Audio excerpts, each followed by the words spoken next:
Hey everyone, it's Sekaar, and today I want to go over my Arcanist build that I've been using lately for update 40. This build has genuinely everything that I want in a build. It is super tanky, it's got really nice damage, it's got nice survivability, and honestly at the end of the day, this is kind of everything you can ask for in an Arcanist. Yeah, it leans really on the heavy meta side of it, but I mean, at this point in the game, every build's gonna rely on like the heavy meta set to get kind of everything involved. So guys, let's get started real quick. But real quick before we do that, if you're not subscribed to the channel, just clicking that button really helps me a lot. And also just taking 2 seconds to like the video helps me out as well. So if you guys could just go and like the video real quick, that would really mean the world to me. So guys, without further ado, let's just look at our superstar add-on. We're gonna be an Imperial on our Arcanist. Imperial, in my opinion, is absolutely best in slot because you get that reduced cost passive on everything, and that is really important for Arcanist because your skills are very expensive.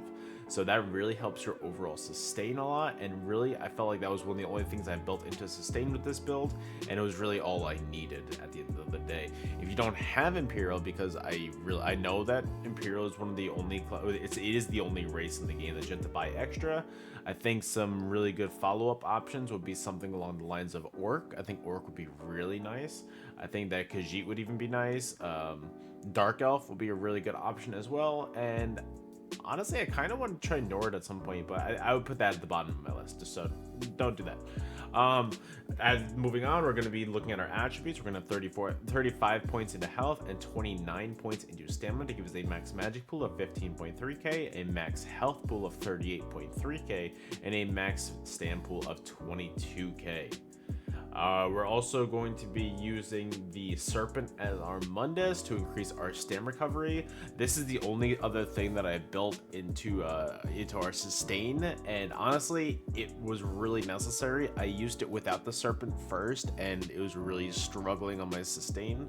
And once I switched to it, I still felt like my damage was fine. It was really not a big difference in the slightest for my damage, but it was a big difference in my recovery. So I definitely recommend doing that. Also, we're going to be Vampire Stage 3 on this build. Vampire Stage 3 is really key in a lot of brawler builds like this because you get that on death passive. So the less health you are, the less damage you take.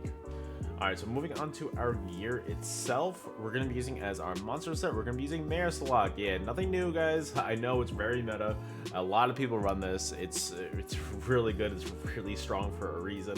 So what Marisalak does is it gives you, whenever you heavy attack, you deal 8,200 disease damage to enemies over 4 seconds, and that effect is buffed by 10% for each negative effect that you have on your enemies. So this build is going to stack negative effects on people, and I think that when it's all said and done, we're gonna have a minimum of 60% extra bonus on this. So it's 82, so it's 8,200 plus that extra 60%. So the Mayor's Lock hits really hard for those 4 seconds. It's a really short duration for your buff, for your dot. So it's a really nice set of damage. Again, we're using a medium helmet in Impen. We're using a medium shoulder in Well Fitted. Also, everything's going to be prismatic, as you guys can see. As our body pieces, prismatic is just best in slot to get your health, magic, and stamina as high as possible. And then our chest piece. I really wanted to be a lot more tanky than I was when I was trying out other sets, and I was like, you know what, why not? We're going to try Pariah, we're going to bring this back, we're going to see how it works, and I was not disappointed in the slightest. I was like, yeah, the Pariah meta's done, that was a few years ago, we're not coming back to that, but we're coming back to that because this is really strong, and I was really worried about my damage because I was like, hey, if we're going to be building into Pariah, that's going to really lose a lot of damage on here, but trust me, you don't lose the damage at all. The damage that I felt was really nice, and the tankiness was even better. So I loved using Pariah. Basically, it just gives you a bunch of armor. It gives you max health, 2 lines of armor, and increases your physical and spell resistance by up to 10.2k based on your missing health. So again, stacking that with Vampire Stage 3, you are so unbelievably tanky. And then for our hands, we're going to be using medium druid for an impen. So basically we have 2 extra slots on this build because we're using an arena weapon on our front and back bar. So if we do 1-piece druid and 1-piece trainee like this, they both give you lines of max health on the 1-piece, and that is just a great way to just stack your max health as high as possible. And then our waist piece, like I said, sash of the trainee, light impen. And then our legs of the pariah, heavy reinforced. And then we also have sabatons of the pariah for our feet in reinforced as well. Our mythic on this build is going to be Death Dealers. That's going to increase our overall stacks of health, magic, and stam as well. So I think, I always forget the exact number. So I'm going to do math real quick on my calculator on my phone. So you get a stack of Escalating Fate every 2 seconds when you're in combat, up to 30 stacks.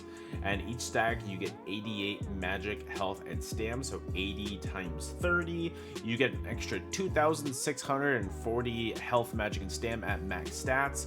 So you add that 2,640 to your health, which is 38333, and your max health after Death Dealers is at 40,000.9. You're just shy of 41,000. So your health is so high on this build, and the reason why you stack health on Arcanist is because you get to your shields are mostly based off of your max health as well. So the higher your health, the stronger your shields. Alright, so as well as that, we're also going to be using Infused on the Death Dealer's ring with an increased weapon and spell damage enchantment on it. That is going to increase our max, our max weapon and spell damage as high as possible. It's going to buff some of our heals, it's going to buff our damage, so overall, I love Infused. We're also going to be using a Ring of the Pariah infused with a weapon spell damage enchantment on it. Same thing with the necklace, infused necklace of the Pariah with increased weapon and spell damage enchantment on it.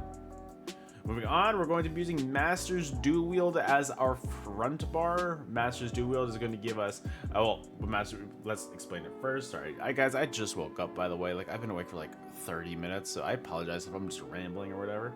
But anyways, Master's Dual Wield, we're going to be using a Nirnhone Mace as our main hand with a poison damage enchantment on it, and we're going to be using a Sharpened Mace with a disease enchantment on it as our offhand. Master's is just going to buff our damage of our twin slashes by 1,635, and that's going to be to the initial damage and also to the bleed, so that is a great amount of sustained damage you can do, and stacking that with your Marisalak and all your other damage abilities is a great way to just really not just burst down your enemy's health. It's great.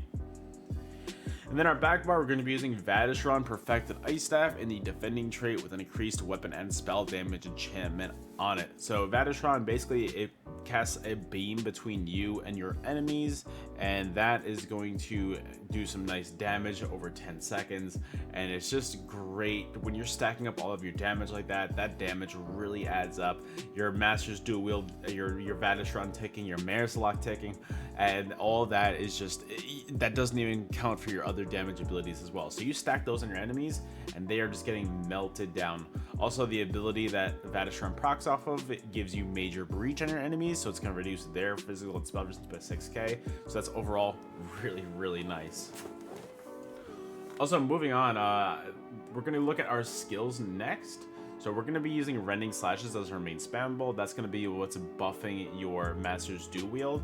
And so this is going to be a nice little bit of extra damage. And while we're going over the skills, I'm going to talk about what's going to buff your Marisalak damage as well, because I'm just going to talk about each status effect that you put on your enemies. So kind of just keep this in mind whenever you're doing this. We already got to 2 on the Master's Dual Wield. We can use a poison damage enchantment and a disease enchantment. So that's already an extra 20%. So don't forget about that. Rending Slashes are going to give you the hemorrhaging status effect, so that's going to be an extra 10%, so that's 30% damage already to your Marisalak, and that's just alone right there. That's just the first skill. There's a skill that's going to add 3 more, so that's perfect. And then Rune of the Colors Pull. This is going to be a nice CC that you apply to your enemy. If they don't block this, they get CC'd into place, and honestly, it's a pretty buggy CC, and sometimes people get caught in it, and it's just, it's a weird way that it runs, but it's a great way if you're fighting somebody who doesn't know how to block it. It's a great way to just keep your damage sustained up on them and just catch them before they can heal back to full. Also, you're going to get minor vulnerability and minor brittle on your enemies as well, so it's going to increase their damage taken by 5% and increase their critical damage taken by 10% as well, so that's huge. And then we have Recuperative Treatise. So this is going to be your source of major brutality and major sorcery just by having this slotted. You don't even need to activate to have that buff. And so that's going to increase your weapon spell damage by 20%. Also, every 5 seconds, you're going to do an additional almost 4k magic damage and also restore 600 magic and stamina as well. Moving on to our next ability, we're going to be using I don't know how to pronounce any of these things, I'm going to be completely honest. We're going to be using Flail. So this is going to be a nice bit of burst damage that you kind of do when your enemies have your Rending on them, has your Mareslok on them, has your Vadishon on them. When you do this is where they take a lot of damage. So this is kind of an execute as well. This is also going to deal 100% more damage to enemies with less than 50% health. So I mean, you can use it before 50% health because it's also going to immobilize them. It's going to keep them in place. But on top of that, you really want to use this as your execute as well.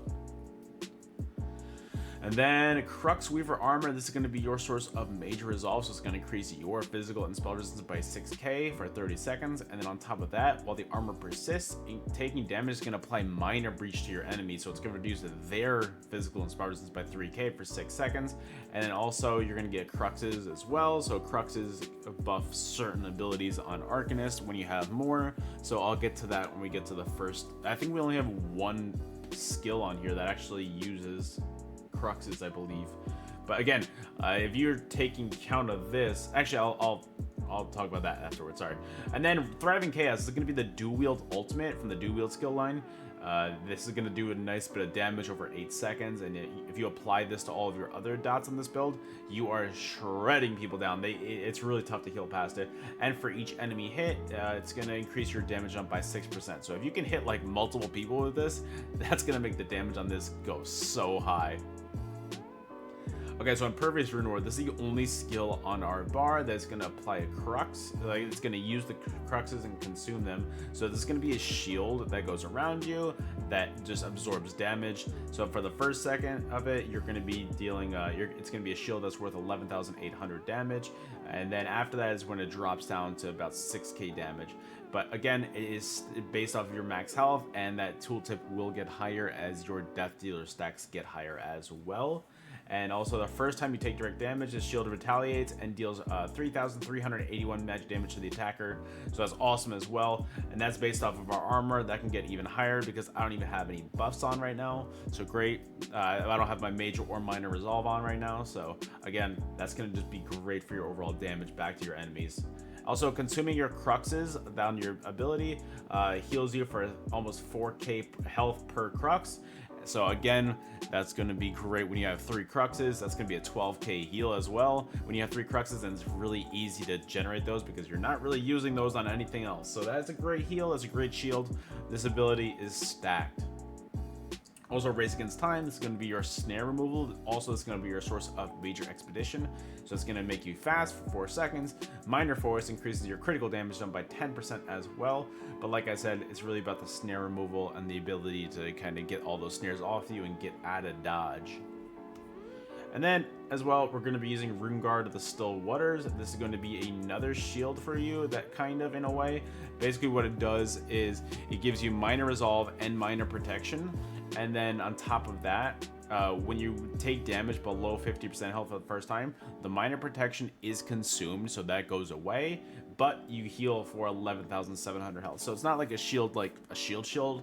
It's mostly a shield to kind of be like, hey, if you take damage below this, you're going to get healed pretty much back to full.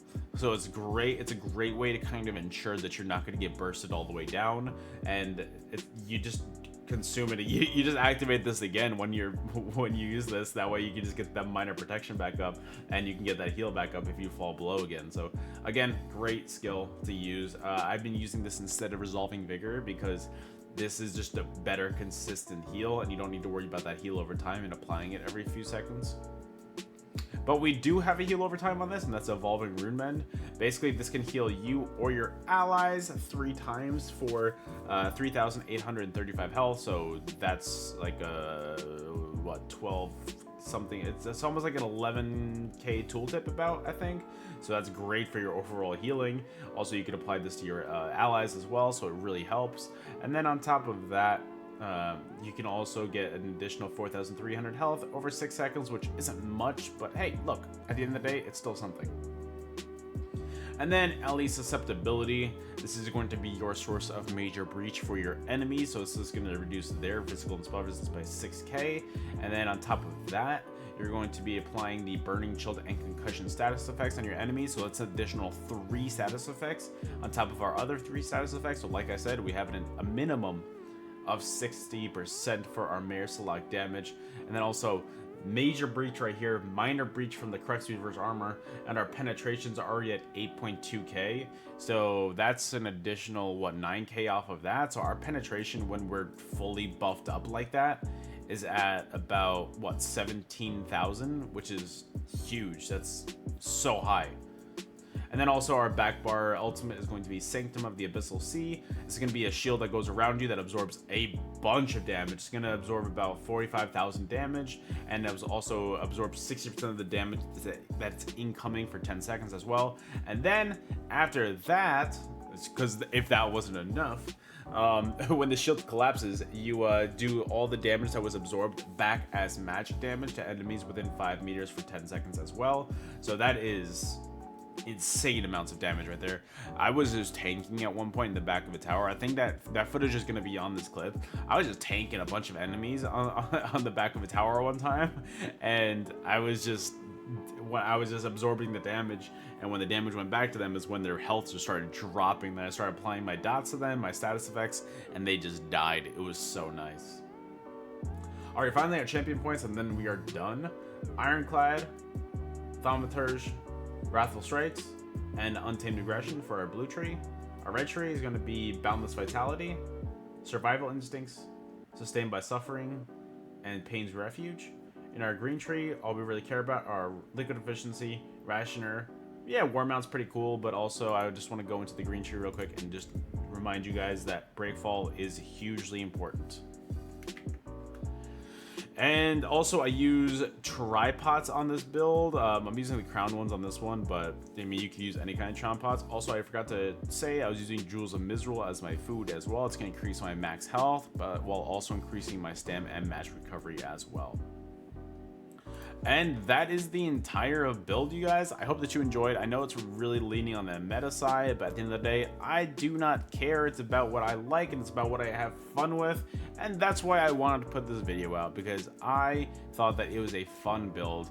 And I put out builds for people who are experienced, for people who are new. And at the end of the day, if this build isn't for you, then it's not for you. We'll try and come up with another one in the future. But guys, thank you so much for watching. I appreciate you guys staying until the end of this video. If you guys have any questions, please ask them in the comments below. If not, I really appreciate you guys being here and watching till the end. We have the footage still for this video, so please stick around for that. I would appreciate if you guys did that as well. So thank you guys so much for watching, and I'll see you guys on the next video. Later.